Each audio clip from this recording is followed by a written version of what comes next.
सभी को नमस्कार। मैं शुभम हूँ। आज मैं आप सबके लिए एक अनुभवजन्य गवाही पढ़ूँगा जिसका शीर्षक है, अगर तुम लगातार खुद को बचाते रहोगे तो अपना कर्तव्य अच्छी तरह से नहीं कर पाओगे। लेखिका कलीसिया में धर्मोपदेशों का चयन करने के लिए जिम्मेदार थी।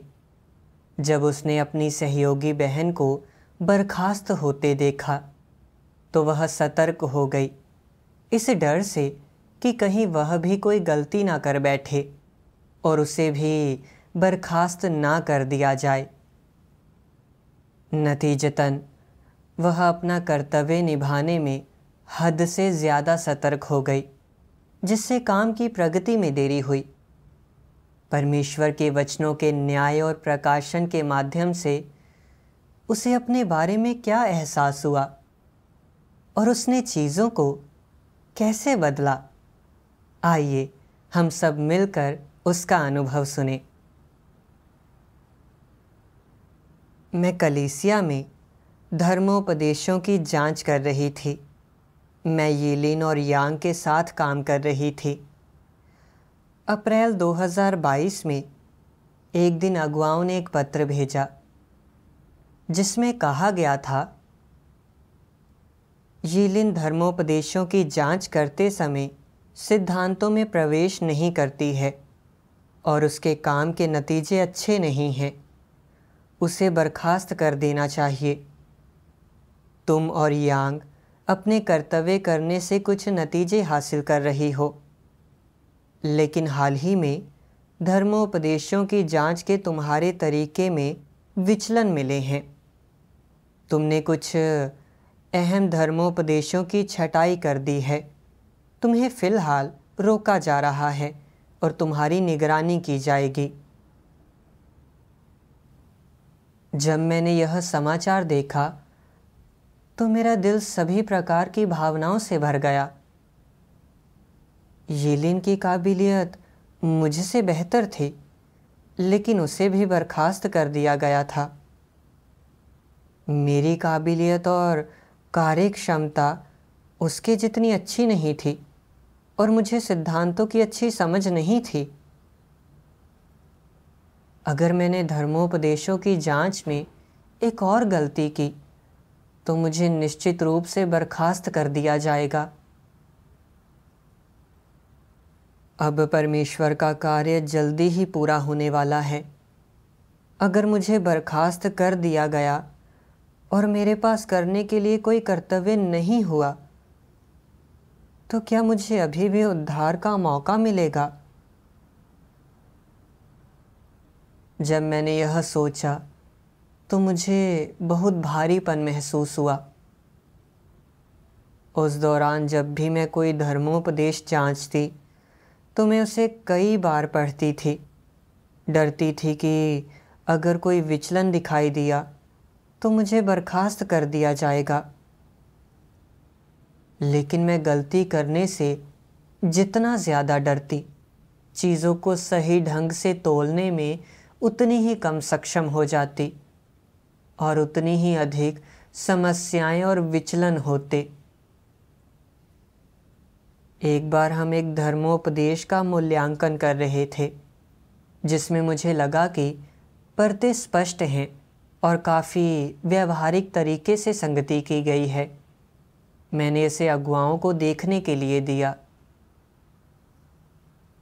मैंने कभी उम्मीद नहीं की थी कि अगुआ इसे पढ़ेंगे और कहेंगे, इस धर्मोपदेश में धार्मिक धारणाओं का समाधान नहीं किया गया है, इसे जमा नहीं किया जा सकता। मैं हैरान थी, मैंने इसे कैसे नहीं देखा। अगर अगुआ देखते हैं कि मुझ में सिद्धांतों की समझ नहीं है और मैं अपने कर्तव्य करने में प्रगति नहीं कर रही हूँ, तो क्या वे मुझे बर्खास्त कर देंगे? बाद में मैं अपने कर्तव्य करते समय बहुत ही डरपोक और पहल करने में असमर्थ हो गई। धर्मोपदेश की जांच करते समय मैं अपनी राय स्पष्टता से बताने की हिम्मत नहीं करती थी, क्योंकि मुझे गलती करने, बेनकाब होने और बर्खास्त किए जाने का डर था। इसलिए मैं अगुवाओं से हर चीज़ के बारे में पूछती थी और उनसे निर्णय लेने के लिए कहती थी। एक बार कलीसियाओं ने कुछ धर्मोपदेश भेजे। उन्हें पढ़ने के बाद हमने पाया कि 4 धर्मोपदेश काफ़ी व्यवहारिक रूप से लिखे गए थे और उन्हें जमा किया जा सकता था।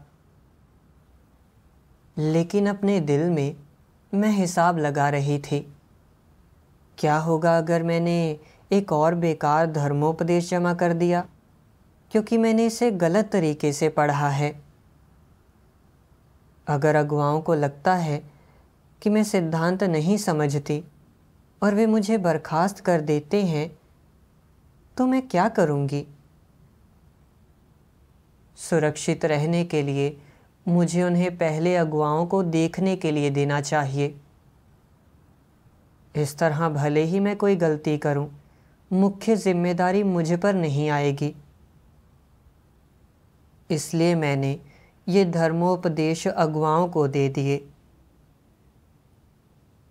कुछ दिनों के बाद अगुवाओं ने 3 धर्मोपदेशों के लिए अपने सुझावों के साथ जवाब दिया और कहा कि उन्हें जमा किया जा सकता है। लेकिन उन्होंने झांगली द्वारा दिए गए दूसरे धर्मोपदेश के बारे में कभी कोई प्रतिक्रिया नहीं दी। मैंने मन ही मन सोचा, अगर अगुवाओं ने जवाब नहीं दिया है तो क्या उन्हें लगता है कि इसमें कोई समस्या है? बेहतर होगा कि मैं इसे जमा ना करूं। इस तरह मैं ऐसी स्थिति से बच सकती हूं जहां बाद में सिद्धांत की समस्या सामने आए और ऐसा लगे कि मुझ में भेद पहचानने की क्षमता नहीं है। मुझे अगुवाओं की प्रतिक्रिया का इंतज़ार करना चाहिए और फिर तय करना चाहिए कि इसे जमा करना है या नहीं।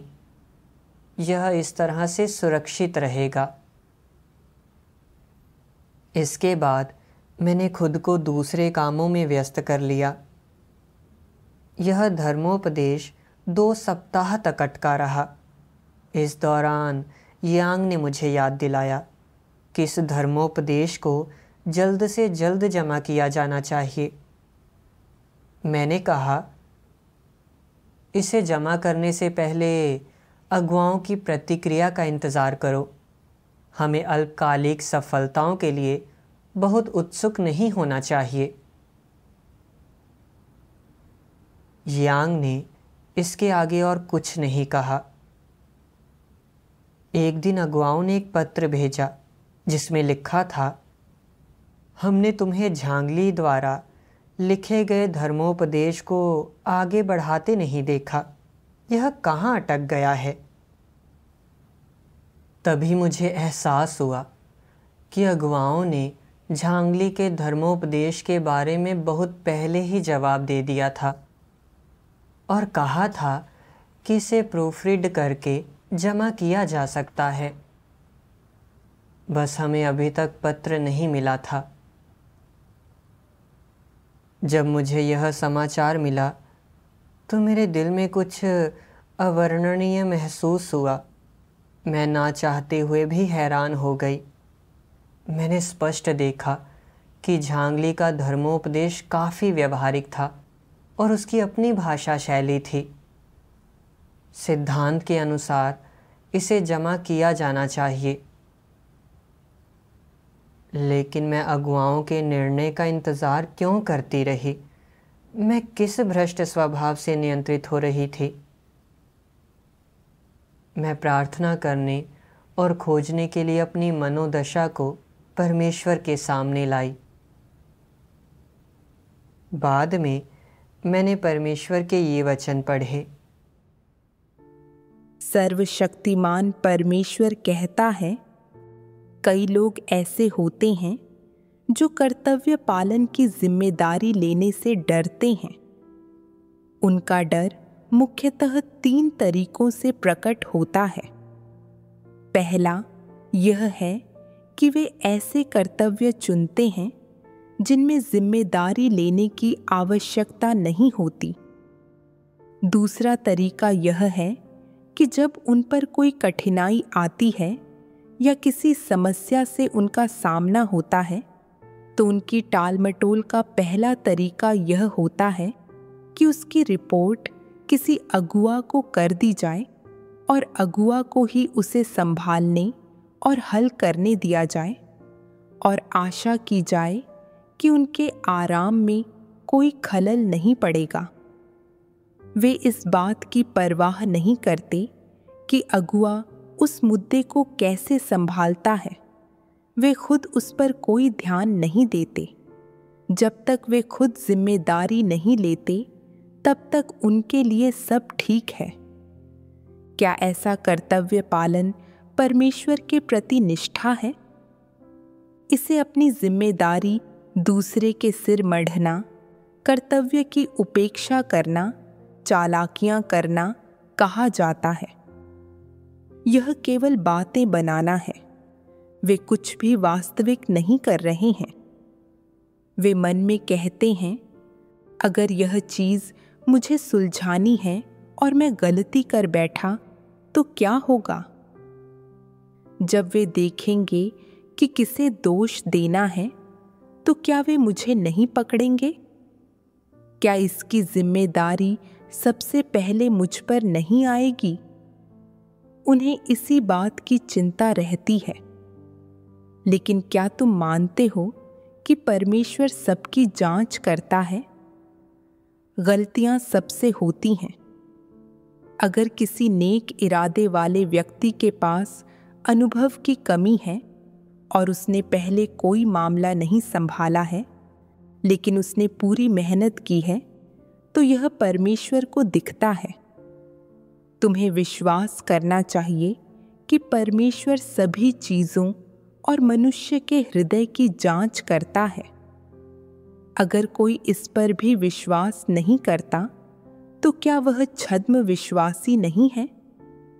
फिर ऐसे व्यक्ति के कर्तव्य निभाने के मायने ही क्या हैं? इससे वाकई कोई फर्क नहीं पड़ता कि वे यह कर्तव्य निभाते हैं या नहीं, है ना? वे जिम्मेदारी लेने से डरते हैं और जिम्मेदारी से भागते हैं। जब कुछ होता है तो वे तुरंत समस्या से निपटने का तरीका सोचने की कोशिश नहीं करते, बल्कि सबसे पहले वे अगुआ को कॉल करके इसकी सूचना देते हैं। निस्संदेह कुछ लोग अगुआ को सूचित करते हुए खुद समस्या से निपटने का प्रयास करते हैं, लेकिन कुछ लोग ऐसा नहीं करते और उनका पहला काम होता है अगुआ को कॉल करना, और कॉल करने के बाद वे बस निष्क्रिय रहकर निर्देशों की प्रतीक्षा करते हैं। जब अगुआ उन्हें कोई कदम उठाने का निर्देश देता है, तो वे वह कदम उठाते हैं। अगर अगुआ कुछ करने के लिए कहता है, तो वे वैसा करते हैं। अगर अगुआ कुछ नहीं कहता या कोई निर्देश नहीं देता, तो वे कुछ नहीं करते और बस टालते रहते हैं। बिना किसी के प्रेरित किए या बिना निगरानी के वे कोई काम नहीं करते। बताओ, क्या ऐसा व्यक्ति कर्तव्य निभा रहा है? अगर वह मेहनत कर भी रहा हो, तो भी उसमें निष्ठा नहीं होती।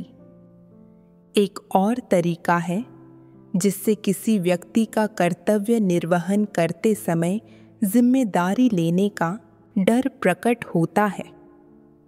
जब ऐसे लोग अपना कर्तव्य निभाते हैं, तो उनमें से कुछ लोग बस थोड़ा सा सतही सरल कार्य करते हैं, ऐसा कार्य जिसमें जिम्मेदारी लेना शामिल नहीं होता। जिस कार्य में कठिनाइयाँ और जिम्मेदारी लेना शामिल होता है, उसे वे दूसरों पर डाल देते हैं, और अगर कुछ गलत हो जाता है तो दोष उन लोगों पर मढ़ देते हैं और अपना दामन साफ रखते हैं। जब कलीसिया के अगुआ देखते हैं कि वे गैर जिम्मेदार हैं, तो वे धैर्यपूर्वक मदद की पेशकश करते हैं या उनकी काट छांट करते हैं ताकि वे जिम्मेदारी लेने में सक्षम हो सकें। लेकिन फिर भी वे ऐसा नहीं करना चाहते और सोचते हैं यह कर्तव्य करना कठिन है। चीजें गलत होने पर मुझे जिम्मेदारी लेनी होगी और हो सकता है कि मुझे बाहर निकालकर हटा भी दिया जाए और यह मेरे लिए अंत होगा। यह कैसा रवैया है? अगर उन्हें अपना कर्तव्य निभाने में जिम्मेदारी का एहसास नहीं है, तो वे अपना कर्तव्य अच्छी तरह से कैसे निभा सकते हैं? जो लोग वास्तव में खुद को परमेश्वर के लिए नहीं खपाते, वे कोई कर्तव्य अच्छी तरह से नहीं निभा सकते, और जो लोग जिम्मेदारी लेने से डरते हैं, वे अपने कर्तव्य निभाने पर सिर्फ देरी ही करेंगे। ऐसे लोग विश्वसनीय या भरोसेमंद नहीं होते। वे सिर्फ पेट भरने के लिए अपना कर्तव्य निभाते हैं। क्या ऐसे भिखारियों को निकाल देना चाहिए? बेशक निकाल देना चाहिए। परमेश्वर के घर को ऐसे लोगों की जरूरत नहीं। ये उन लोगों की 3 अभिव्यक्तियां हैं जो अपना कर्तव्य निभाने की जिम्मेदारी लेने से डरते हैं। जो लोग अपने कर्तव्य में जिम्मेदारी लेने से डरते हैं, वे एक निष्ठावान मजदूर के स्तर तक भी नहीं पहुंच पाते और कर्तव्य निभाने के लायक नहीं होते हैं। कुछ लोगों को अपने कर्तव्य के प्रति इस प्रकार के रवैये के कारण हटा दिया जाता है। अब भी वे इसका कारण नहीं जानते और शिकायत करते हुए कहते हैं, मैंने अपना कर्तव्य पूरे जोश के साथ निभाया, तो भी उन्होंने मुझे इतनी बेरुखी से बाहर क्यों निकाल दिया? उनकी समझ में यह बात अब भी नहीं आती। जो लोग सत्य को नहीं समझते, वे जीवन भर यह समझने में असमर्थ रहते हैं कि उन्हें क्यों हटाया गया था। वे अपने लिए बहाने बनाते हैं और अपना बचाव करते रहते हैं, सोचते हैं किसी के लिए अपनी रक्षा करना स्वाभाविक है और उन्हें ऐसा करना चाहिए। किसे अपना थोड़ा सा ख्याल नहीं रखना चाहिए? किसे अपने बारे में थोड़ा सा नहीं सोचना चाहिए? किसे अपने बच निकलने का रास्ता खोलकर रखने की जरूरत नहीं है? अगर कोई समस्या आने पर तुम अपनी रक्षा करते हो और अपने लिए बचने का रास्ता रखते हो, पिछले दरवाजे से निकलना चाहते हो, तो क्या ऐसा करके तुम सत्य का अभ्यास कर रहे हो? यह सत्य का अभ्यास करना नहीं है, यह धूर्त होना है। अब तुम परमेश्वर के घर में अपना कर्तव्य निभा रहे हो। कोई कर्तव्य निभाने का पहला सिद्धांत क्या है? वह यह है कि पहले तुम्हें अपने पूरे दिल से भरसक प्रयास करते हुए वह कर्तव्य निभाना चाहिए और परमेश्वर के घर के हितों की रक्षा करनी चाहिए। यह एक सत्य सिद्धांत है जिसे तुम्हें अभ्यास में लाना चाहिए। अपने लिए बच निकलने का रास्ता, पिछला दरवाजा छोड़कर स्वयं को बचाना, अविश्वासियों द्वारा अपनाए गए अभ्यास का सिद्धांत है और उनका सबसे ऊंचा फलसफा है।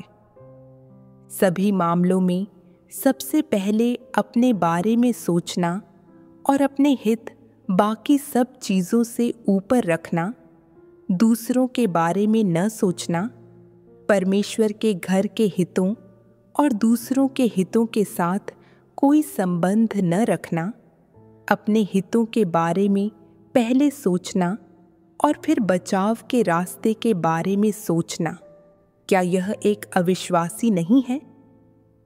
एक अविश्वासी ठीक ऐसा ही होता है। इस तरह का व्यक्ति कोई कर्तव्य निभाने के योग्य नहीं है। परमेश्वर के वचनों से मैंने देखा कि लोग कर्तव्य करते समय जिम्मेदारी लेने से लगातार डरते हैं। वे गलती करने, बेनकाब होने और बर्खास्त किए जाने से डरते हैं। जब चीज़ें सामने आती हैं तो वे अगुवाओं को निर्णय लेने देते हैं। अपने निजी हितों की रक्षा के लिए हमेशा बच निकलने का रास्ता निकालते हैं। यह वही सिद्धांत है जिसका पालन अविश्वासी लोग चीज़ें संभालते समय करते हैं। परमेश्वर के वचनों के प्रकाशन से मुझे ऐसा लगा जैसे मेरे दिल पर चाकू से वार किया जा रहा हो। क्या मेरा व्यवहार बिल्कुल ऐसा ही नहीं था? जब यीलिन को बर्खास्त किया गया था और मेरे द्वारा जांचे गए धर्मोपदेशों में विचलन और समस्याएं मिली थी और मुझे निगरानी में रखा गया था, तो मैं समस्याओं के मूल कारण खोजने और उन्हें सुलझाने के लिए सत्य की खोज करने परमेश्वर के सामने नहीं आई थी। इसके बजाय मुझे फिक्र थी कि मुझे बर्खास्त कर दिया जाएगा और मैं कोई कर्तव्य करने में असमर्थ हो जाऊंगी और इसलिए मेरे पास कोई अच्छी संभावना या मंजिल नहीं होगी। मैंने स्पष्ट देखा था कि ये कुछ धर्मोपदेश काफ़ी व्यवहारिक हैं और जमा किए जा सकते हैं, लेकिन मुझे डर था कि अगर विचलन सामने आए तो मेरी अपनी समस्याएं उजागर हो जाएंगी और मुझे बर्खास्त कर दिया जाएगा। इसलिए मैंने अगुवाओं को उन पर फैसला लेने के लिए मजबूर किया, बहाना बनाती रही कि मैं इस बारे में निश्चित नहीं हूँ। इस तरह अगर समस्याएं मिलती तो यह अकेले मेरी ही जिम्मेदारी नहीं होती। जब अगुवाओं ने जवाब नहीं दिया तो मैंने चीज़ों को लटका दिया और इंतज़ार करती रही। नतीजतन एक मूल्यवान धर्मोपदेश तुरंत जमा नहीं किया गया और प्रगति में रुकावट आ गई।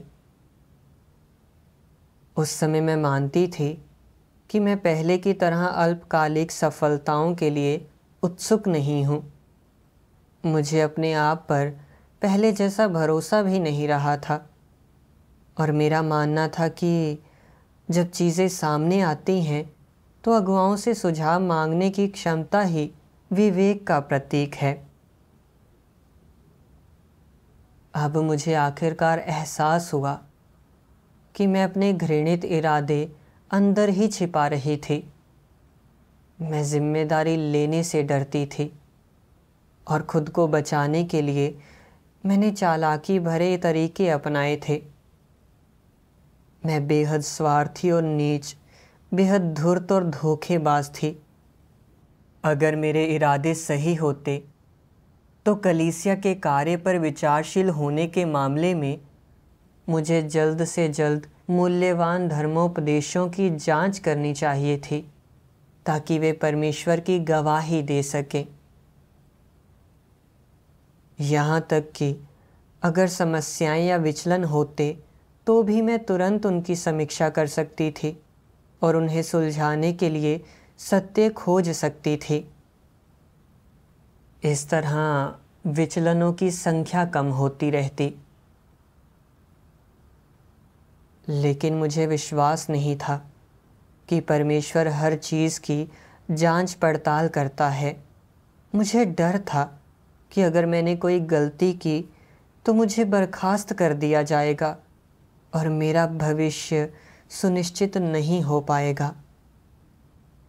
मैंने खुद को बचाने के लिए धर्मोपदेश जमा करने में देरी करना पसंद किया। मैं कलीसिया के कार्य के बारे में ज़रा भी विचारशील नहीं थी। ऐसा करने से ना सिर्फ मुझे अच्छा भविष्य और मंजिल नहीं मिलती, बल्कि परमेश्वर की बेइंतहा नफरत भी मेरे ऊपर आती। बाद में मैंने परमेश्वर के और भी वचन पढ़े।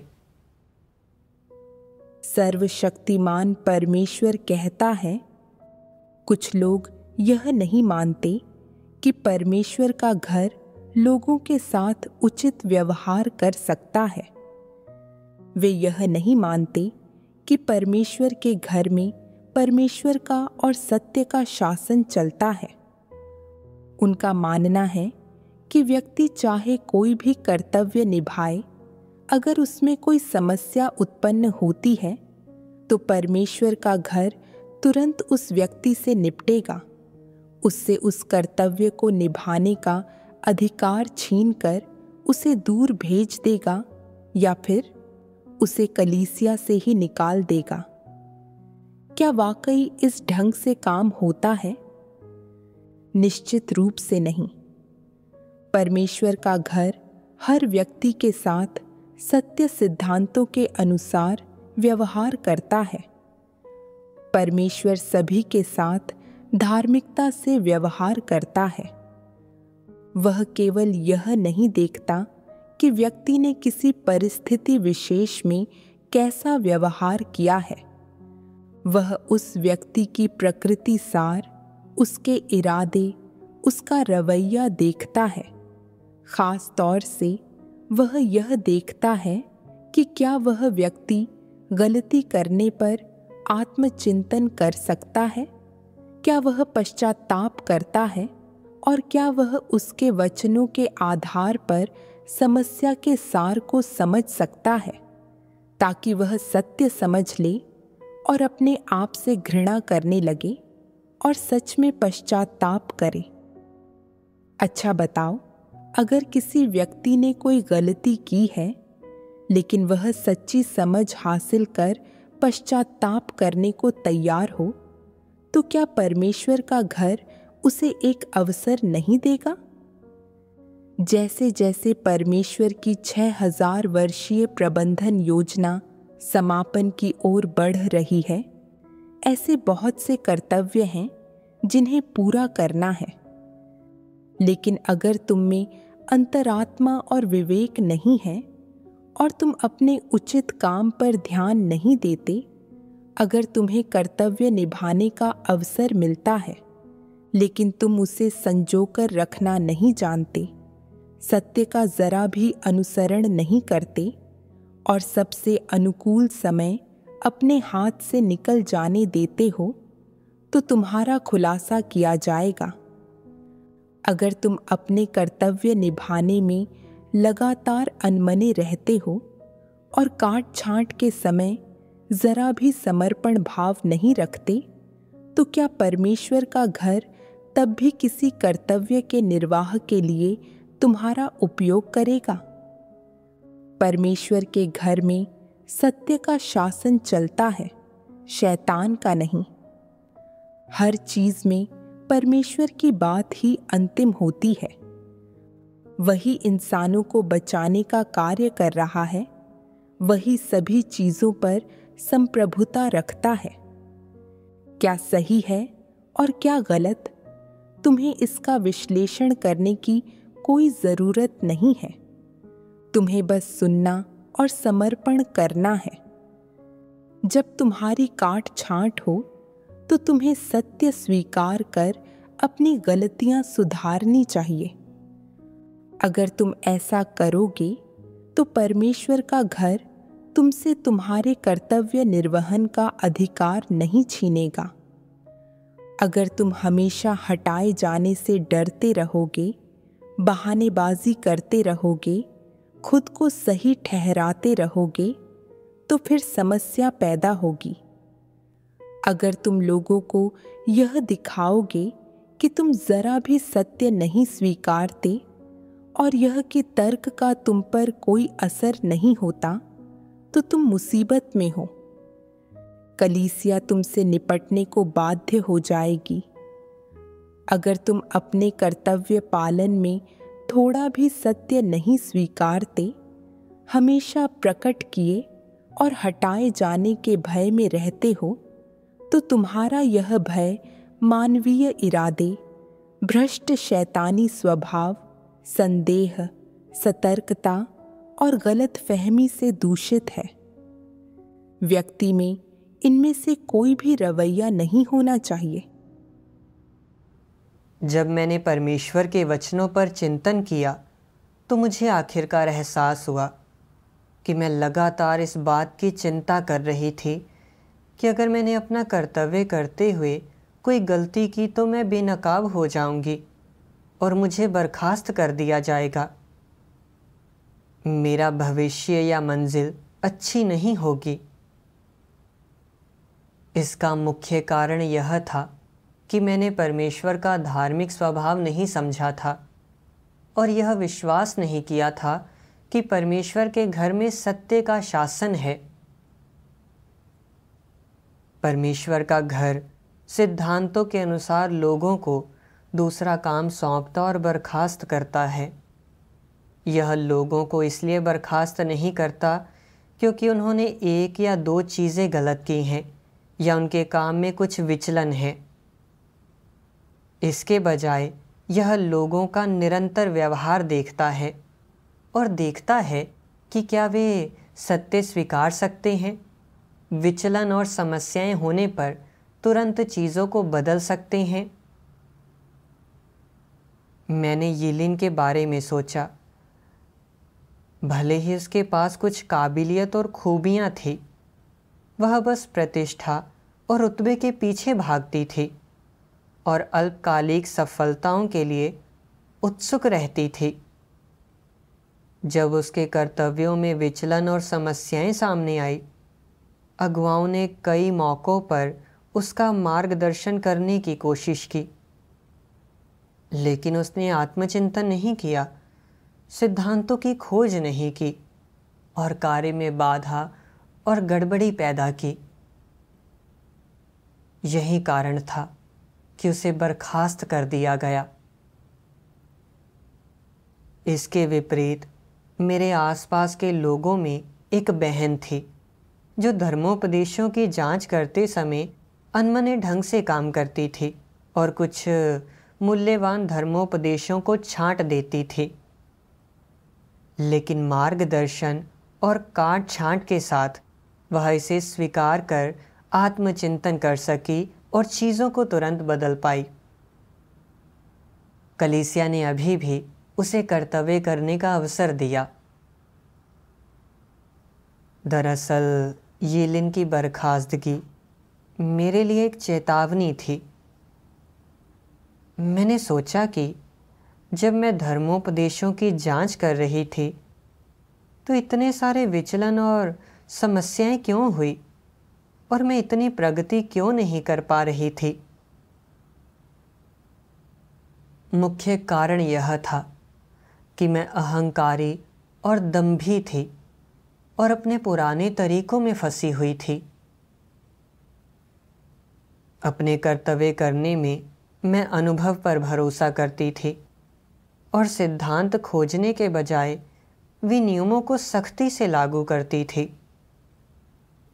नतीजतन मैंने मूल्यवान धर्मोपदेशों को छांटकर काम में गड़बड़ी पैदा की, लेकिन अगुवाओं ने मुझे अपने कर्तव्य के दौरान होने वाले विचलनों और समस्याओं की वजह से बर्खास्त नहीं किया था। उन्होंने मेरे साथ संगति भी की थी ताकि मुझे अपने भ्रष्ट स्वभाव समझने में मदद मिल सके। उन्होंने मुझे पश्चाताप करने और बदलने का अवसर दिया था। लेकिन ना सिर्फ मैंने यीलिन की बर्खास्तगी से सबक नहीं सीखा और अपनी समस्याओं पर विचार नहीं किया, बल्कि मैंने गलत समझा और परमेश्वर के खिलाफ सतर्क हो गई। मैंने मूल्यवान धर्मोपदेश स्पष्ट देखे थे, लेकिन मैंने निर्णय लेने की हिम्मत नहीं की। इसके बजाय इसे अगुवाओं पर थोप दिया। मुझे डर था कि अगर मैंने कोई गलती की और मुझे बर्खास्त कर दिया गया और मैं अपना कर्तव्य करने में असमर्थ हो गई, तो मेरा परिणाम अच्छा नहीं होगा।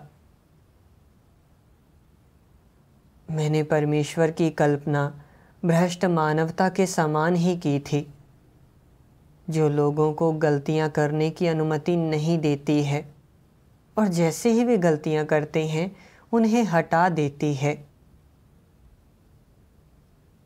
क्या यह परमेश्वर की बदनामी और ईशनिंदा नहीं थी?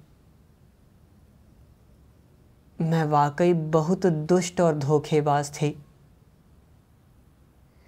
बाद में मैंने परमेश्वर के वचनों का एक और अंश पढ़ा और अपनी मनोदशा के बारे में अधिक समझ पाई। सर्वशक्तिमान परमेश्वर कहता है, लोगों को ईमानदार दिल से अपने कर्तव्यों और परमेश्वर के निकट जाना चाहिए। अगर वे ऐसा करते हैं तो वे परमेश्वर का भय मानने वाले लोग होंगे। ईमानदार दिल वाले लोग परमेश्वर के प्रति कैसा रवैया रखते हैं? कम से कम उनके पास परमेश्वर का भय मानने वाला दिल होता है। सभी चीज़ों में परमेश्वर के प्रति समर्पण वाला दिल होता है। वे न तो आशीष के बारे में पूछते हैं, न ही दुर्भाग्य के बारे में। वे शर्तों के बारे में नहीं बोलते। वे खुद को परमेश्वर के आयोजन की दया पर छोड़ देते हैं। ये ईमानदार दिल वाले लोग होते हैं। जो लोग परमेश्वर के प्रति हमेशा शंकालु होते हैं, हमेशा उसकी पड़ताल करते हैं, उससे सौदेबाजी की कोशिश में लगे रहते हैं, क्या वे ईमानदार दिल वाले लोग होते हैं? ऐसे लोगों के दिलों में क्या होता है? कपट और दुष्टता। वे हमेशा पड़ताल करते रहते हैं। और वे किस चीज की पड़ताल करते हैं? लोगों के प्रति परमेश्वर के रवैये की पड़ताल। वे हमेशा लोगों के प्रति परमेश्वर के रवैये की पड़ताल करते रहते हैं। यह कौन सी समस्या है और वे इसकी पड़ताल क्यों करते हैं? क्योंकि इससे उनके महत्वपूर्ण हित जुड़े हुए हैं। वे मन ही मन सोचते हैं, परमेश्वर ने मेरे लिए इन परिस्थितियों का इंतजाम किया है। उसने मेरे साथ यह घटना होने दी। उसने ऐसा क्यों किया? ऐसा और लोगों के साथ तो नहीं हुआ, यह मेरे साथ ही क्यों हुआ? और बाद में इसके क्या परिणाम होंगे? वे इन्हीं चीज़ों की पड़ताल में लगे रहते हैं। वे अपने नफ़ा नुकसान, आशीष और विपत्तियों की पड़ताल करते हैं। और क्या इन चीज़ों की पड़ताल करते हुए वे सत्य का अभ्यास कर पाते हैं? क्या वे परमेश्वर के प्रति समर्पण कर पाते हैं? वे ऐसा नहीं कर पाते। और उनके मन में चिंतन मनन से उत्पन्न होने वाली चीज़ों की प्रकृति क्या होती है? ये सारी चीज़ें स्वभावतः उनके निजी हितों का ध्यान रखने के लिए होती हैं। ये सारी की सारी उनके अपने लिए हैं। जो लोग खास तौर पर अपनी संभावनाओं, भाग्य और हितों को अहमियत देते हैं, वे हमेशा यही पड़ताल करते रहते हैं कि क्या परमेश्वर का कार्य उनकी संभावनाओं, उनके भाग्य और उन्हें आशीष दिलाने में लाभकारी है या नहीं। अंत में उनकी पड़ताल का क्या नतीजा निकलता है? वे सिर्फ परमेश्वर के खिलाफ विद्रोह और उसका विरोध करते हैं। वे जब अपने कर्तव्य निभाने पर अड़ते भी हैं तो भी इसे अनमने होकर और नकारात्मक मनस्थिति के साथ निभाते हैं। वे अपने दिल में यह सोचते रहते हैं कि लाभ कैसे उठाएं और हारने वालों में कैसे न हों। अपने कर्तव्य निभाते हुए उनके यही इरादे होते हैं और वे इसमें परमेश्वर के साथ सौदेबाजी का प्रयास कर रहे होते हैं। यह कैसा स्वभाव है यह धोखेबाजी है, यह एक दुष्ट स्वभाव है। यह कोई मामूली भ्रष्ट स्वभाव भी नहीं रहा, यह दुष्टता तक जा पहुंचा है। और जब किसी व्यक्ति के दिल में इस तरह का दुष्ट स्वभाव होता है तो यह परमेश्वर के खिलाफ संघर्ष है। तुम्हें इस समस्या के बारे में स्पष्ट होना चाहिए। अगर लोग अपने कर्तव्य निभाते हुए हमेशा परमेश्वर की जांच पड़ताल कर सौदेबाजी की कोशिश करते रहे तो क्या वे अपने कर्तव्य ठीक से निभा सकते हैं? बिल्कुल भी नहीं।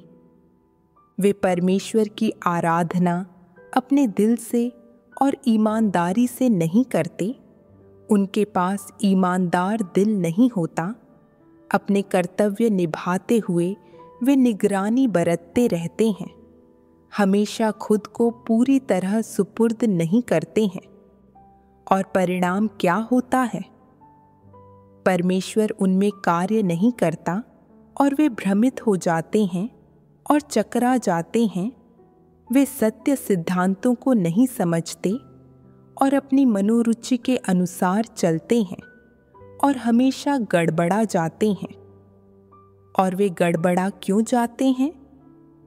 उनके दिलों में स्पष्टता का बहुत अभाव होने के कारण कुछ घटित होने के बाद वे चिंतन नहीं कर पाते, न ही किसी समाधान तक पहुंचने के लिए सत्य की खोज कर पाते हैं। वे मनमाने ढंग से और अपनी पसंद के हिसाब से काम करने पर तुले रहते हैं। परिणाम यह होता है कि अपने कर्तव्य निभाते हुए वे हमेशा गड़बड़ा जाते हैं। वे कभी भी कलीसिया के काम के बारे में या परमेश्वर के घर के हितों के बारे में नहीं सोचते, बल्कि सिर्फ अपनी खातिर तिकड़मे भिड़ाते रहते हैं और सिर्फ अपने हितों, गर्व और रुतबे के लिए योजनाएं बनाते रहते हैं। वे न सिर्फ अपने कर्तव्य अच्छे से नहीं करते हैं, बल्कि कलीसिया के काम में भी देर करवाते और उसे प्रभावित करते हैं।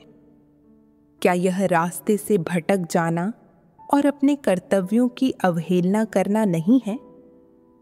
अगर कोई अपना कर्तव्य निभाते हुए हमेशा अपने खुद के हितों और बेहतर संभावनाओं के लिए योजना बनाता रहता है और कलीसिया के कार्य या परमेश्वर के घर के हितों का ध्यान नहीं रखता, तो यह कर्तव्य निभाना नहीं है। यह अपने हित खोजना है। यह अपने फायदे और खुद के लिए आशीष पाने की खातिर काम करना है। इस प्रकार उनके कर्तव्य निभाने की प्रकृति बदल जाती है। इसका उद्देश्य सिर्फ परमेश्वर के साथ सौदेबाजी करना और अपने कर्तव्य निर्वहन का उपयोग अपने लक्ष्य साधने में करना है। इस तरह कार्य करने से बहुत संभावना है कि परमेश्वर के घर का काम बाधित हो जाए। परमेश्वर के वचनों से मैंने समझा कि ईमानदार हृदय वाले लोग अपना कर्तव्य करते समय अपने लाभ, हानि, आशीष या दुर्भाग्य पर विचार नहीं करते। वे परमेश्वर के साथ सौदेबाजी करने की कोशिश नहीं करते, बल्कि परमेश्वर को संतुष्ट करने के लिए पूरे दिल और मन से अपना कर्तव्य निभाते हैं। ठीक नूह की तरह परमेश्वर ने उसे जहाज़ बनाने के लिए कहा और नूह ने यह विश्लेषण नहीं किया कि वह इसे बना सकता है या नहीं। पूरे दिल से उसने सिर्फ यही सोचा कि कैसे जल्द से जल्द परमेश्वर का आदेश पूरा किया जाए। नूह के शुद्ध, ईमानदार और विनम्र हृदय ने परमेश्वर की स्वीकृति पाई। धोखेबाज और दुष्ट लोग अपने कर्तव्य लगातार जांच पड़ताल और निरीक्षण करके करते हैं। हर मोड़ पर अपने भविष्य की संभावनाओं और रास्तों के लिए योजना बनाते हैं। इस तरह के व्यक्ति से परमेश्वर बेइंतहा नफरत करता है। जब मैंने परमेश्वर के वचनों पर विचार किया तो मुझे लगा कि मेरा दिल छलनी हो गया है। मैंने सोचा कि जिस तरह से मैं अपने कर्तव्य के साथ पेश आई उसमें बिल्कुल भी सच्चा दिल नहीं दिखा। मैंने परमेश्वर के इरादे के प्रति ज़रा भी विचारशीलता नहीं दिखाई थी। मैंने इस बारे में नहीं सोचा कि कैसे जल्द से जल्द मानक स्तर पर धर्मोपदेशों की जांच की जाए ताकि उनका उपयोग सुसमाचार का प्रचार करने और परमेश्वर की गवाही देने के लिए किया जा सके। इसके बजाय मैंने परमेश्वर के साथ चालाकी से चालें चली और खुद को बचाने के लिए हर मोड़ पर उसके खिलाफ सतर्क रही। अगुवाओं से हर चीज़ पर निर्णय लेने के लिए कहती रही। इस तरह के इरादे से अपना कर्तव्य निभाना वाकई मेरे लिए पूरी तरह से धोखेबाजी थी।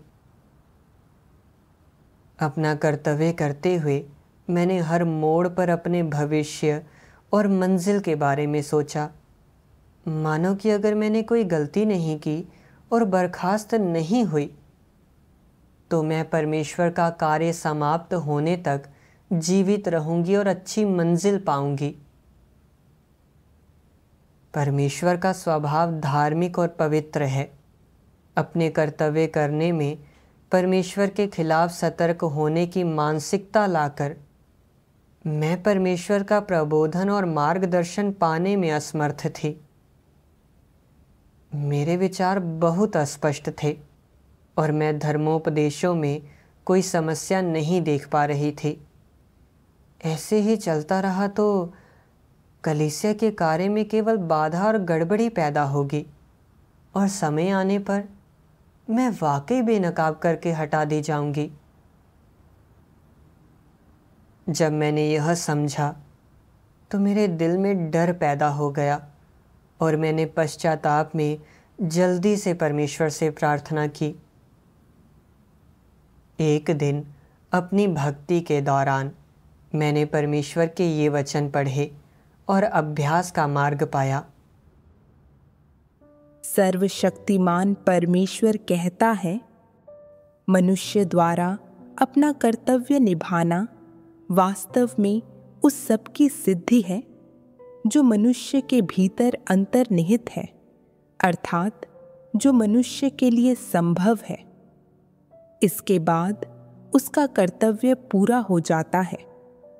मनुष्य की सेवा के दौरान उसके दोष, उसके क्रमिक अनुभव और न्याय से गुजरने की प्रक्रिया के माध्यम से धीरे धीरे कम होते जाते हैं। वे मनुष्य के कर्तव्य में बाधा या विपरीत प्रभाव नहीं डालते। वे लोग जो इस डर से सेवा करना बंद कर देते हैं या हार मानकर पीछे हट जाते हैं कि उनकी सेवा में कमियां हो सकती हैं, वे सबसे ज्यादा कायर होते हैं। यद्यपि मनुष्य का कर्तव्य उसके मन और उसकी अवधारणाओं से दूषित है, फिर भी तुम्हें अपना कर्तव्य अवश्य निभाना चाहिए और अपनी वफादारी दिखानी चाहिए। मनुष्य के कार्य में अशुद्धताएं उसकी क्षमता की समस्या हैं, जबकि यदि मनुष्य अपना कर्तव्य पूरा नहीं करता तो यह उसकी विद्रोहशीलता दर्शाता है। तुम चाहे जो भी कर्तव्य कर रहे हो, अगर तुम सत्य सिद्धांतों के अनुसार सभी चीजें करते रहते हो, केवल तभी माना जाएगा कि तुमने अपनी जिम्मेदारी पूरी कर ली है। मानवीय तरीके के अनुसार बेमन से कार्य करना लापरवाह होना है। सिर्फ सत्य सिद्धांतों पर बने रहना ही उचित रूप से अपने कर्तव्य का निर्वहन करना और अपनी जिम्मेदारी पूरी करना है। और जब तुम अपनी जिम्मेदारी पूरी करते हो तो क्या यह निष्ठा की अभिव्यक्ति नहीं है? यही निष्ठा से अपने कर्तव्य का निर्वहन करने की अभिव्यक्ति है। जब तुम में जिम्मेदारी का यह भाव होगा, यह संकल्प और इच्छा होगी और अपने कर्तव्य के प्रति निष्ठा की अभिव्यक्ति होगी, तो ही परमेश्वर तुम पर कृपा दृष्टि रखेगा और तुम्हें स्वीकार करेगा। परमेश्वर के वचनों ने मुझे अभ्यास का मार्ग दिया। परमेश्वर की हमसे अपेक्षाएं बहुत बड़ी नहीं हैं। वह हमसे यह अपेक्षा नहीं करता कि हम सब कुछ बिना किसी गलती के पूर्णता से करें। जब तक हमारे पास ईमानदार दिल है, हम जो कर सकते हैं उसे पूरे दिल और आत्मा से करते हैं। जब हम उन चीज़ों का सामना करते हैं जिनकी असलियत हम जान नहीं पाते हैं, तो अपने इरादे सही करते हैं। अपने साथ काम करने वाले भाई बहनों और अगुवाओं के साथ इनके बारे में बातचीत करते हैं। साथ मिलकर सिद्धांत खोजते हैं। निष्क्रिय होकर इंतज़ार नहीं करते और अपनी जिम्मेदारी पूरी करते हैं, तो परमेश्वर इसे स्वीकारेगा। मैंने तब के बारे में सोचा जब मैं धर्मोपदेशों की जांच कर रही थी। मैं अहंकारी थी, अनुभव पर निर्भर थी और सत्य सिद्धांत नहीं खोजती थी, इसलिए विचलन हुए। अब मुझे सिद्धांतों पर अधिक प्रयास करना होगा। जब मैं प्रत्येक धर्मोपदेश की जांच करती हूँ, तो मेरे पास परमेश्वर का भय मानने वाला हृदय होना चाहिए और सिद्धांतों के अनुसार चीज़ों का मूल्यांकन करना चाहिए।